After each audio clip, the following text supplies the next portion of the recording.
Ang susunod na programa ay rated PG. Patnubay at gabay ng magulang ay kailangan sa mga batang manonood. Ano yan ang mga headlines sa Aksyon Davao? NGCP siguroon matud pa nga dili na mausab ang nahitabong Mindanao-wide blackout. BFAR nangandam na alang sa ikaduhang closed season sa Davao Golf. Upat ka mga bagong patrol boat, miabot na gikan sa kauluhan. Special Investigation Task Group Mejias gimug na aron mapalaw man ang investigasyon sa insidente nitong Biyernes sa Malalag, Davao del Sur. Big time drug pusher sa dakbayan sa Davao. Patay human misukol matud pa sa mga pulis. Ug mga nasunugan sa Barangay 23-C nakadawat na og pinansyal nga hinabang gikan sa panggamhanan. Ang mga maaksyon nga balita sugta na. Mayanog sa uban pang mga dapit na maabot din natin. Para saan nga ba ang mga nakatambak na mga relief goods? Tulad nitong DFD-15. Nananatili pa rin daw siyang kampiyon sa puso ng kanyang mga kababayan.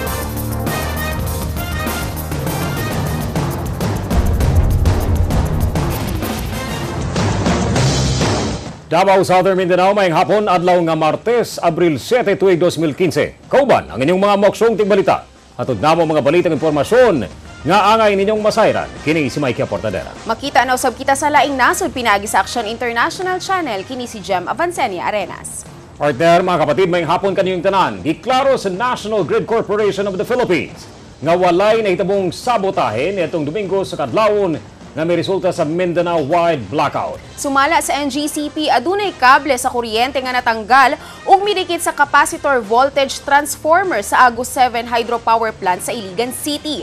Nadamay matud pa ang ubang planta sa kuryente, hinungdan nga kalit na wala ang supply sa kuryente.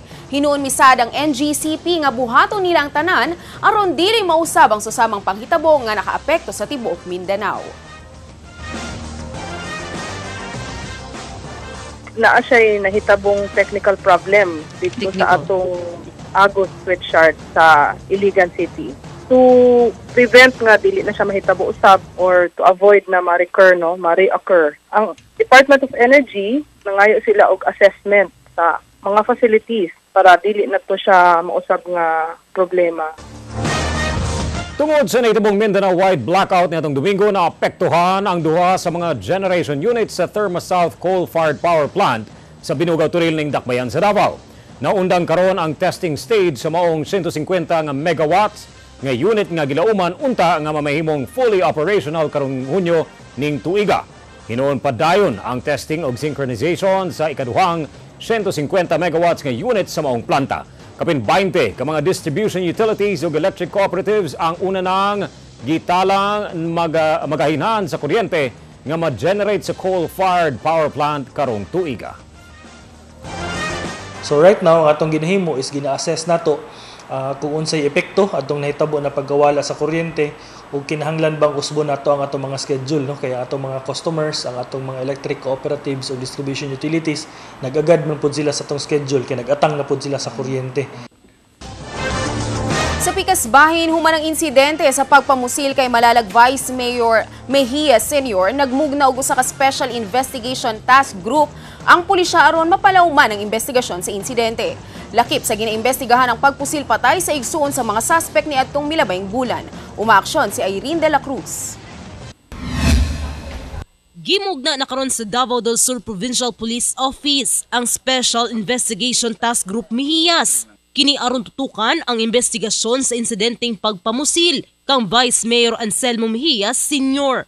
Gilantaw karon sa task group ang motibo sa pagpanimalos. Dako matud pa ang posibilidad nga gidudahan gayud sa mga sospek nga ang vice alkalde ang nagpapatay sa ilang igsuon nga si Arnold Piñafiel ni adtong Marso 10. Sa pagpanubay sa Davao del Sur Police Provincial Office, adunay record sa barangay kani adto si Mejias ug ang igsuon sa mga sospek tungod sa bangi sa yuta.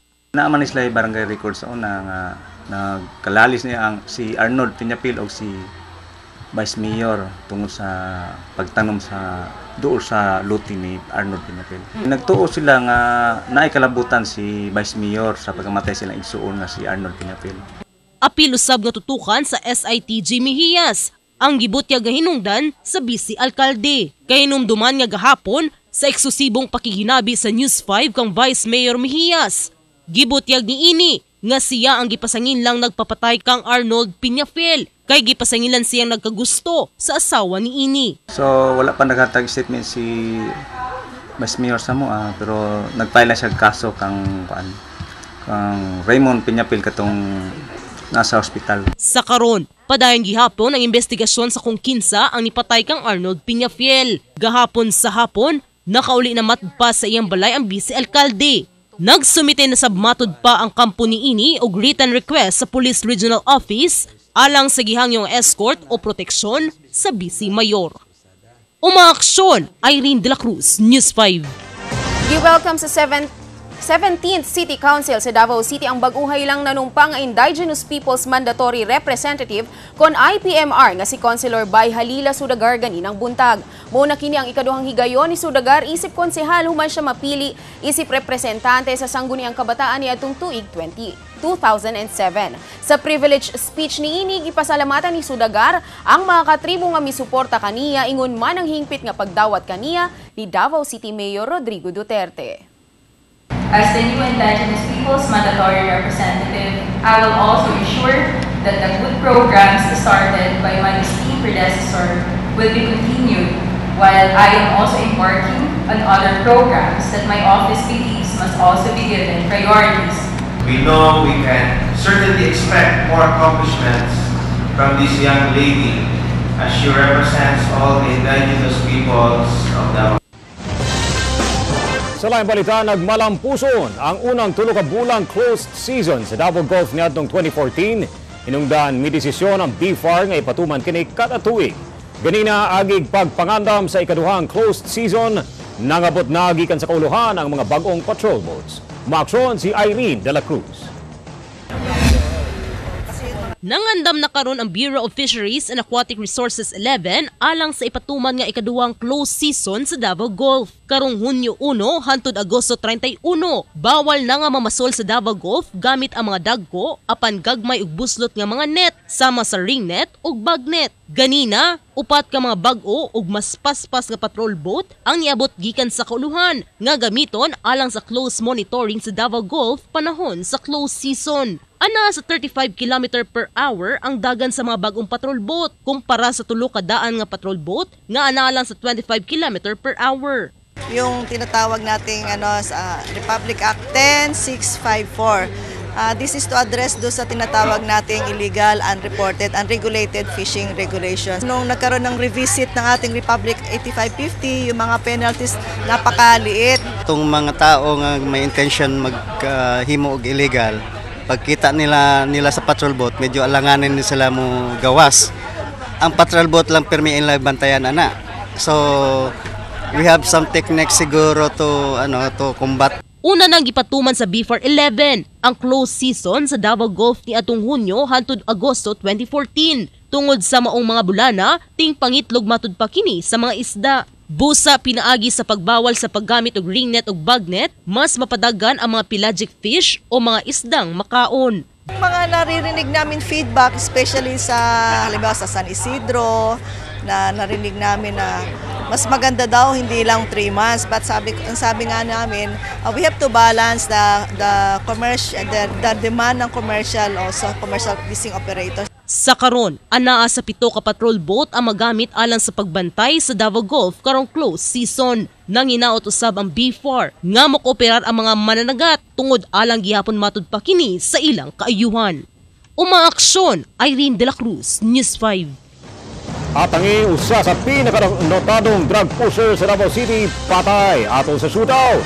Ug mga nasunugan sa Barangay 23C, nakadawat na og tabang pinansal. Kini, ugubang pa sa pagbalik sa Aksyon Davao.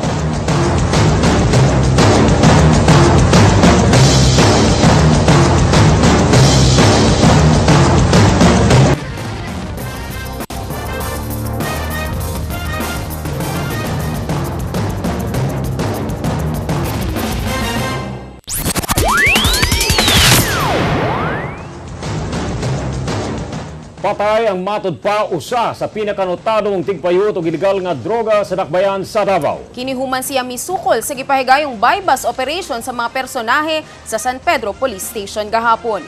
Umaaksyon si Paulo Anota. Napusil patay sa mga operatiba sa San Pedro Police Station ang usa sa ginailang pinakanotorious nga drug pusher sa syudad. Human sa gipahigayong bypass operation niini sa may San Pedro Extension sa Purok 5 Barangay 76-A, Bukanan, Dakbayan, pasado alas 5:30 kagahapon. Ang napatay mo si Wendell Bual alias Blacky. May aksyon kuno ni og bunot sa iyang .38 nga revolver, human mamatikdan nga pulis ang nakatransaksyon niini. Unang nasakmit kang alias Blacky ang usa ka sachet sa gituwang shabu. Sa paghiling sa scene of the crime operatives, nakuha pa ang 5 ka mga sachet sa shabu o ang 500 pesos nga mark money. Oh, nigunit siya sa siyang baril, nigunit siya.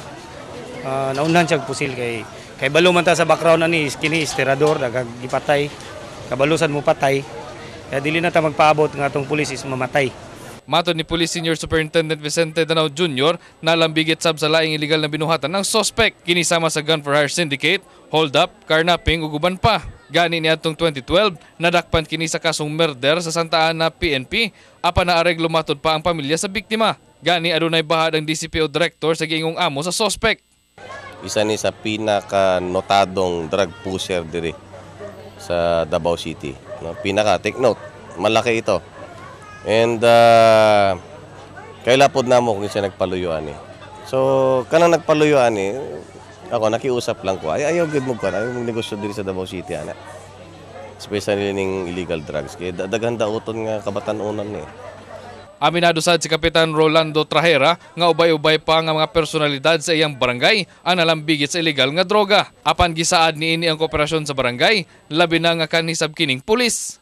Ubay-ubay na diri napagyo din actually. So si Kapitan Laog, si Colonel Danao inubanan sa punong barangay pahibalo sa ilang dapat ilan ang biyaan kaning lugar kay kung di sila mabiya anak gyapon mahitabo. Padayon sa pang-imbestigasyon sa kapulisan sa pagsubay sa mga kaubanan ug labi na kuno sa nagpaliw sa illegal na binuhatan sa suspect. Umaaksyon, Paulo Anota, News 5. Daling misumbong sa mga otoridad ang mga trabahante sa Usaka Inn sa Quirino Avenue ng Dakbayan. Human mamatigdan ang usa ka karton sa hallway sa second floor sa maong building gahapon. Daling ikordon sa kapulisan ang area apan una pa man makaabot ang mga personay sa EOD o Explosives and Ordnance Division o K9 unit sa syudad. Miabot ang tagiya sa maong karton nga si Inik Semblante. Pintura lang ang unod ni ini nga nakalimtan lamang kuno nila nga isulod sa ilang kwarto. Ako man siya gitan-aw pero langanin mong kugod. Kay murag bugat man. Tung anak ko sa mga chamber na mo nga kabantay ba mo niya wala man sila daw kabalo. Pagsulod mo gyud na pagkuha limtan lang pagsulod ba. Tapos wala namang wala na sulod, wala pintura lang. Diriyot maugdaw ang usa ka planta sa biofuel sa Turiling, Dakbayan sa Davao ganinang udto. Samtang usa ka trabahante sa pabrika sa furniture nakahiagom og first degree burn human nga gisalbar ang kwarta nga nabilin sa ilang pabrika nga gilamoy sa dakong kalayo. Umaaksyon si Irene de la Cruz.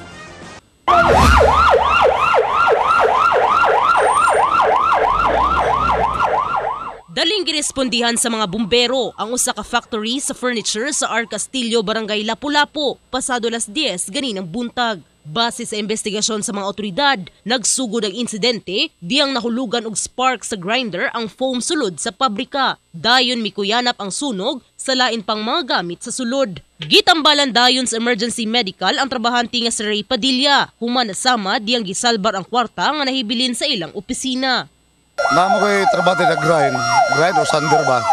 At pisik itong mga kayo, katong tamba, mga pag-grinding mo naman na yung mga kayo-kayo ba? Niadto sa foam, dito nagsunog. Gibana-bana ang mukabat sa 1 million pesos ang damyo sa sunog.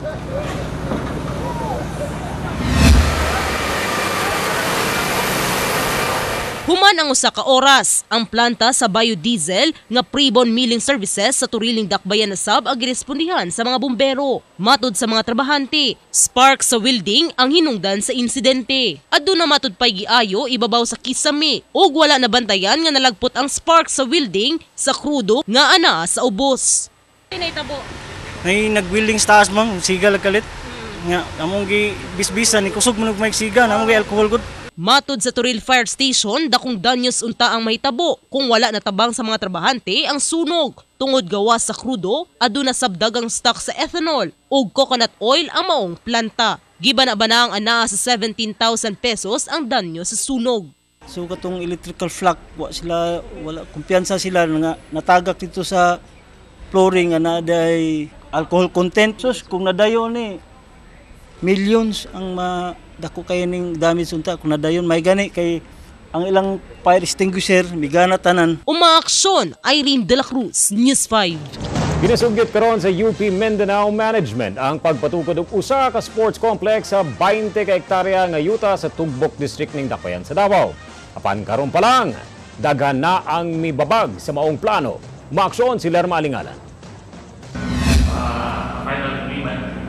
Nangayo og suporta gikan sa City Council ang University of the Philippines Mindanao kun UP-MIN aron maaprubahan ang usa ka Memorandum of Understanding kun MOU kabahin sa pagpatukod og usa ka 20 hectare nga sports complex sa Baguosyero, Tugbok District, Davao City. Sa MOU, nakabutang nga mamahimong makagamit ang Davao City sa maong sports complex apan sulod lamang sa 50 ka tuig. Wala pa man maaprubahan ang MOU o pagpatukod sa sports complex, apan daghan na ang mga nakita nga problema. Una, maong relokasyon sa mga maapektuhang residente. Mayor Duterte signed, Emil Javier signed. My question is, did the Board of Regents of the university pass the resolution approving this memorandum of agreement? A final agreement. And the binding one is in fact executed between the city and the UP. Gani, mismong si Vice Mayor Paulo Duterte ang may question sa praktikalidad sa pagtukod sa maong sports complex. Ilabi na nga gikinahanglan og 8 billion pesos nga budget alang niini. Kasi pagtan na rin nandun sa ako sa mga sports complex. So, we need to ano, 1-6 months ka na yung UP, ha? Why not give it to them? They've been there for almost, they are na 50 sa Sinta na Tubig. Why don't we look for another area with the 200 million for 10 hectares? The 20 hectares for the sports complex, Mr. President, nakupo kaya na. The sports complex can be done by 5 hectares. Hugot sab ang pagbabag sa mga residente sa lugar, di indirektang maapektuhan sa proyekto. Sagad matod pa sa ilang mga panginabuhian ang mawala kung itukod ang istruktura. Mang og kontraktual, through agency, nya wala man ni ana makauyon tungod nga dili manggid na lang lungtad og dugay nga mao nga matang panginabuhi.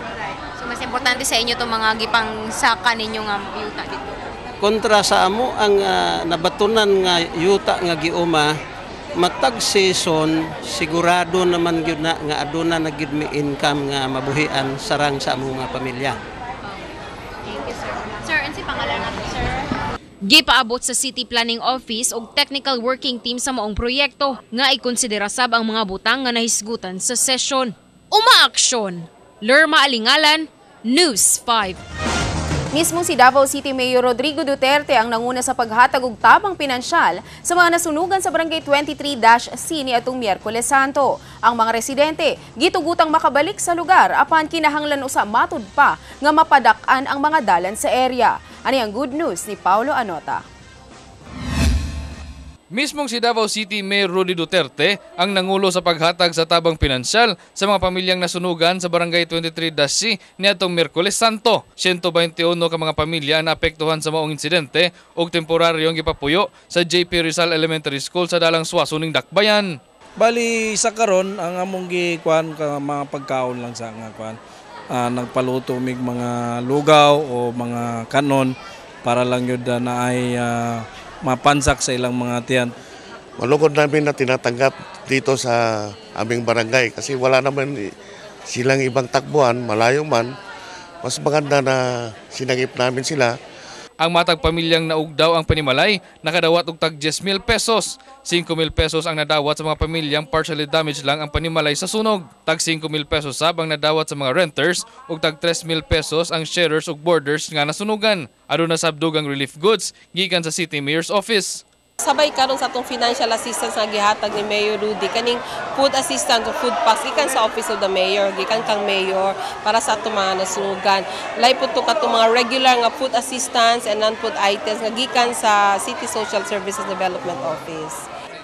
Ay sobra-sobra gyud ang tabang gihatag niya. Pati sa pagkaon wala may problema. Pati sa financial, salamat po may kinatagaan mi karon. Gitugutan sab sa mayor nga makabalik og magtukod pag-usab sa ilang mga balay ang mga nasunugan sa lugar. Apan kini mamahimo lamang kung mapadak-an na ang mga dalan aron makasulod ang mga rescue personnel kung aduna na po'y sunog o emerhensiya. Aduna matud pa relocation site sa may Los Amigos tugbok ning Dakbayan apan wala pa kuno kini ma-develop. Ang city engineer ang ilang ginapangayo ni kapitan nga naay mga taytayan agianan alis ba magpabilin og magreserba gamay muna nako ang gobyerno unay pasudla because they would put in place the pathways para makasod ang bombero sunod. Mukabat sa 974,000 pesos o dulan usa ka milyon ka pesos ang nahatag nga tabang pinansyal sa mga nasunugan. Umaaksyon, Paulo Nota, News 5. Kabalo mo mga kapatid ng awang former heavyweight champion sa gikakulat sa taranya kaya mutombo mga kapatid. Alang sa atong kabalo mo segment for today, atong makauban si Radyo 5 anchorman Robert Teo. Daghang salamat Mikey mga kapatid. Trending karon sa mga social networking sites ang special report nga gihimo sa TV5 anchor nga si Cheryl Cosim. Matud pa sa report ni Cosim nga ang Mindanao na itagong yaman sa ginto, tanso, pilak ug lana nga mo kantidad og $1 trillion. Usa karong adlaw, kini atong trivia for the day.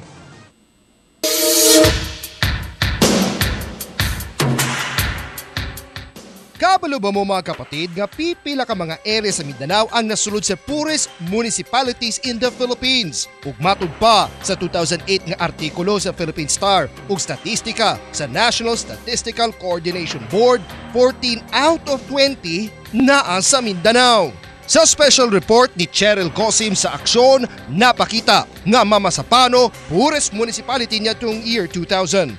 Pero kabalo pud ba mo nga matud pa sa WikiLeaks report sa Amerika nga ang yuta sa Mindanao nga ay tagong yaman nga mukhang tinadug $1 trillion o 44 trillion pesos nga mineral resources pareha sa ginto, pilak, tanso ug lana. Ug pipila lang ka metro ang distansya sa Mamasapano incident, makita ng Ligwasan Marsh. Ang Marsh taas ug Gatagos Maguindanao hangtod Cotabato nga naa sa Central Mindanao nga gingong stronghold o teritoryo sa Moro Islamic Liberation Front. Sa study sa Department of Energy, posible nga lapas 200 million barrels sa natural gas ang naa sa area sa Marsh nga mo kantidad og lapas $500 billion o lapas 20 trillion pesos. 1994, unang gihimo ang oil exploration sa Philippine Oil National Company sa area. Pero matud pa sa special report ni Cheryl Cosim, 2012, gipaundang daw ni Pinoy ang oil exploration o pagbid sa kontrata tungod daw sa request sa MILF kay apil daw kini sa Bangsamoro Basic Law nga patas nga hatian sa gobyerno ug Bangsamoro government sa kitaon sa natural gas. Ug dugang impormasyon pa sa report ni Cheryl Cosim, ang nasod Malaysia usa sa mga pursigido nga mag-invest sa oil exploration. O ang Malaysia pod ang usa sa grupo nga gatabang nga masulong ang BBM.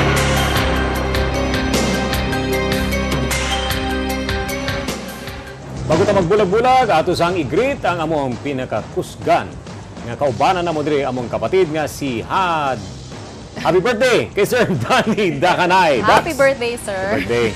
Pila edad ni mo, sir? Kami nalay mga tanas ni mo. 28. Yes. Happy birthday ni mo, Sir Danny Dax.